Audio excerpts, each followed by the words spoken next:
সালমানের ডেবিউ হবার পর অমিতাভ, ধর্মেন্দ্র, জিতেন্দ্রদের স্টারডম শেষ হয়ে যায়। এর পরের প্রজন্ম অর্থাৎ ৮০-র দশকের স্টার জ্যাকি শ্রফ, সানি দেওল, অনিল, সঞ্জয় দত্তদের ডমিনেট করতে থাকে সালমান। তারও পরের প্রজন্ম অর্থাৎ ৯০-এর শুরুতে ডেবিউ হওয়া স্টার শাহরুখ, আমির, অজয়, আপকি বক্স অফিসে এখনও তার পেছনেই আছে।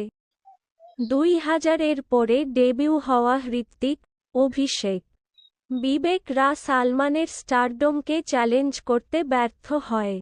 এর পরের প্রজন্ম রণবীর, রণভীর, বরুণ-রা সালমানের ডমিনেশনের সামনে এখনও দুধের শিশু। কিছুদিন আগে আহান শেঠিরও ডেবিউ হয়ে গেল। প্রজন্ম আসছে, যাচ্ছে, কিন্তু সালমান নাম্বার ১ ছিল, নাম্বার ১ আছে। আজ ভাইজান ইন্ডাস্ট্রিতে ৩৬ বছর পূর্ণ করলেন। আজকের দিনে ৩৬ বছর আগে এই ইন্ডাস্ট্রিতে পদার্পণ করেছিলেন। ক্যারিয়ারের সূচনা লগ্ন থেকে তার ধারাবাহিত আকাশচুম্বী সফলতা এবং মানুষের অকল্পনীয় ভালোবাসা তাকে খুদ এক ইন্ডাস্ট্রিতে পরিণত করেছেন।